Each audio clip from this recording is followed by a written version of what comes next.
Okay folks, welcome back to the channel, and I'm excited to say that the Thing Remastered has released, and it's also Steam Deck verified. This is a game I played on my original Xbox. Here's my original Xbox copy. I'll just show folks that. A really kind of underrated survival horror game on the Xbox and the PS2 back in the day. I think in and around 2004, 2005 maybe. One of the later releases on those consoles before, I suppose, the PS3 and the Xbox 360 came along. But anyway, as I said, Night Dive Studios fast becoming one of my favorite studios for all the remaster work they're doing, and they've ported the thing to the Kex engine. That's kind of their near infamous or famous engine that they've been using for a lot of these ports and remaster jobs. But anyway, let's kick this off. I've played about 40 minutes. I do know this game from start to finish, but I did want to get into some of it to kind of progress further into the game. What I'll do is I'm going to go through the game settings. I launch into the game and then I will go through the video settings first, because I wanted to kind of showcase some particular settings that should be tweaked. I'm not getting a steady or locked 60 FPS, but there are some tweaks you can make to I suppose maximize your performance and the visuals in the game.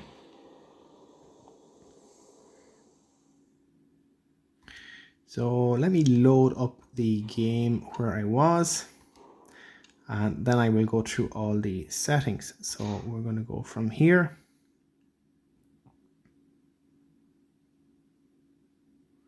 And then I'll probably get into some gameplay and actually explain what the thing is all about. So first and foremost, I'm just going to press the pause button first, because I do want to go through some of the graphics settings. If you move your way all the way down to options, and actually even before I do that, I'm going to hit the Steam Deck button here. And what I've actually done is I've locked this frame limit to 40 FPS. I will explain why I've done this in due time. And I've just set, for the purpose of this video, the performance overlay to 2. So lock to 40 FPS and the performance overlay to 2. So when I go to options, I'm going to go down to display. And there's a couple of settings. This setting here will be default. I recommend you set this to 60 to allow that 40 FPS cap to reach. Ambient occlusion will be set to high by default, but I found little to no difference between high and medium, although having it high actually affected the frame rate, so turning it down to medium actually helps. Color grading kind of adds a cinematic feel, so this was important to show folks. This is what the game looks like with color grading on, and this is what the game looks like with color grading off.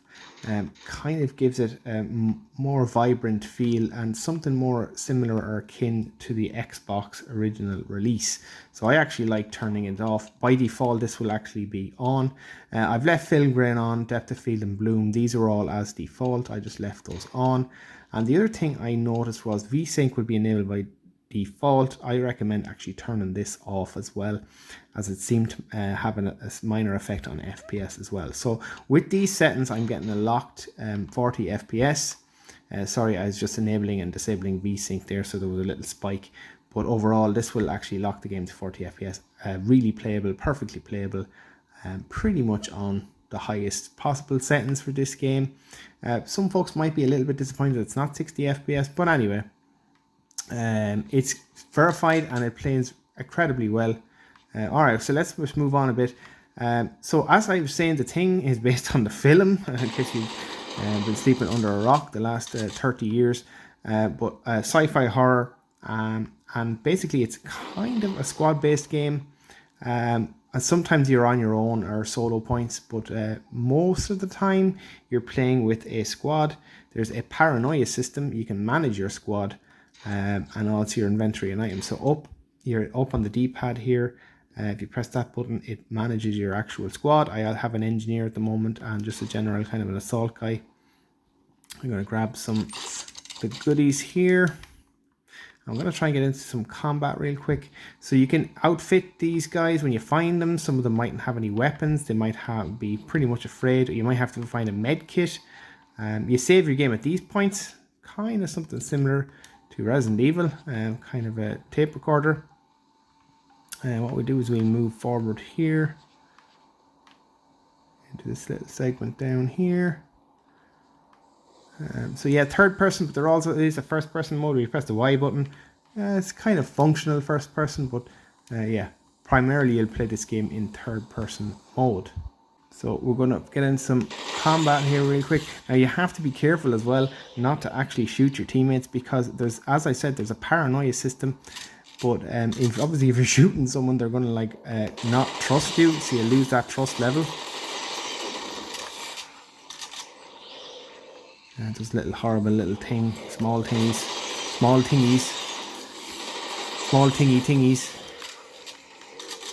See, as I mentioned, you've got to be careful. And they're pretty competent combat dudes that are with you. But you've always got to remember that technically anybody can be the thing. So if you know the movie, they could be infected. And there's a really, really cool system in this game. And sometimes it can happen at random, where basically your teammates just turn into the thing right in front of you, which is really, really cool. There's actually a test kit later on, if I remember, something similar to the film. Again, it's been a long time, and I'm winging it off nostalgia here as well. It's been a couple of years since I've played this. But let me just see. So I'm going to get the group to follow me here, so you can give them commands.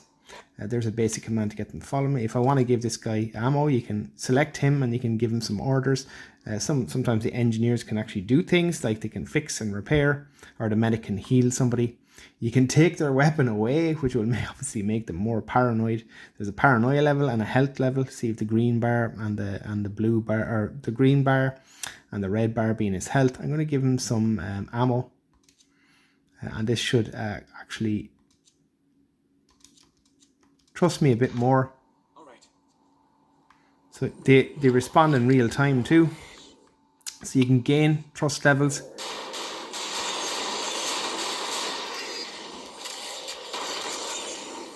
So these guys are kind of the basic dudes that you can kill, but most of the enemies you actually kill them with fire, so the bigger enemies.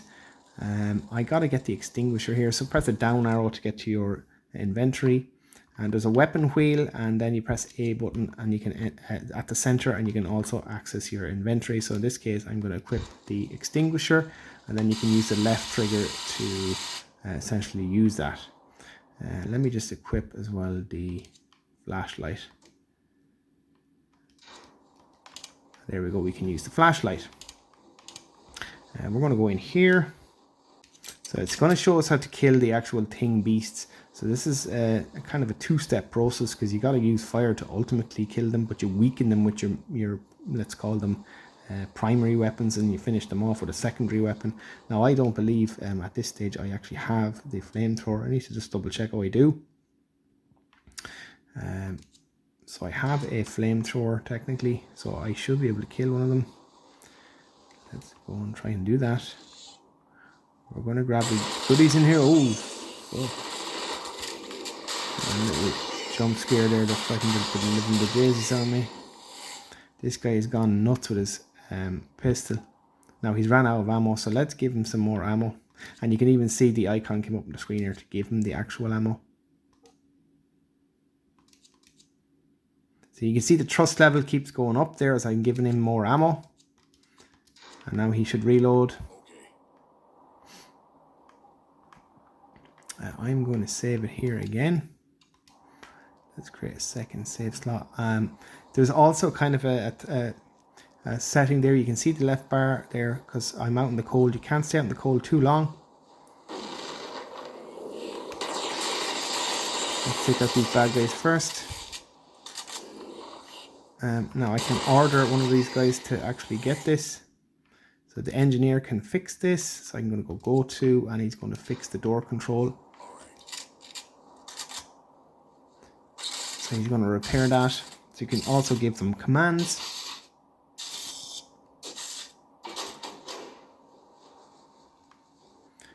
I am going to switch again to my extinguisher. Grab everything there. Grab the goodies. So that was the flamethrower, or well, it's a blowtorch. But there is an actual flamethrower in the game as well.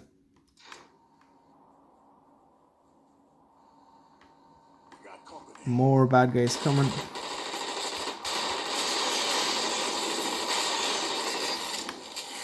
And like I said, they're not the main enemies of this game. Area looks secure. I thought I could pick that up for a minute. Let's just go back into this. It's again, you can get hypothermia and that little blue bar that keeps coming up. So you got to get in out of the cold, and that affects also your teammates. Let me put back on this flashlight again. We're going to go back.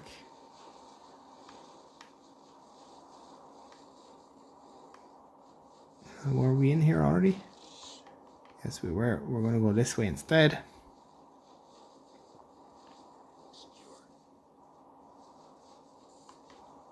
Okay, we've got to be quick about this. I need an engineer. The engineer can fix that for me. Yes, sir.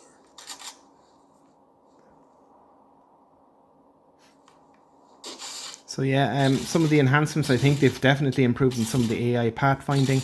My understanding as well, Night Dives have concentrated on some of the balancing issues. There is a few issues in the game later on the original Xbox version, in particular around ammo in certain areas. Anyway, I'm going to let this section play because this part's really cool. Hold it. Pierce, it's Blake. It's okay. Put your weapon down. No way. You're infected just like all the others. I'm not. Your word ain't shit, Captain. I found a report that says the only way to prove you're not one of those things is through a blood test. Now, there's a medical kit near the kennel. You go get it and come back here, and I'll watch you do the test.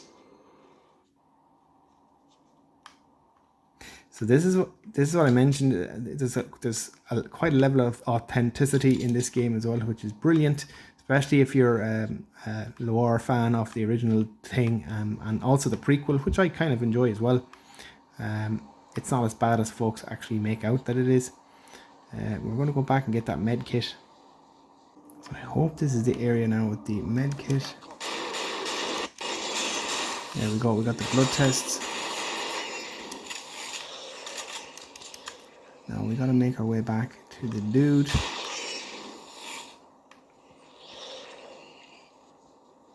I'm going to do that. There's some other areas there, but I'm not going to mess around. We're just going to go straight back to the purpose of the video here. So we're going to follow the lights. So those blue lights can give you an indicators of some of the zones or areas in the game. Got to get in here quick before we get a bit of hypothermia. Good. The report said the hypo contains a chemical that reacts with blood. Do it. We'll soon know, one way or another. Now I'm gonna show you what I already know.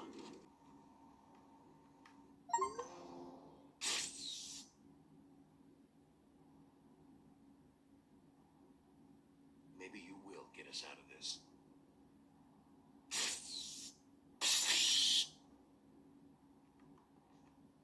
He's going to turn.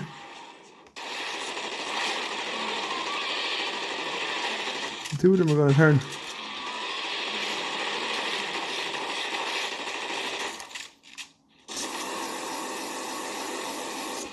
So yeah, as I mentioned, for the main thing enemies, you weaken them and then you burn them.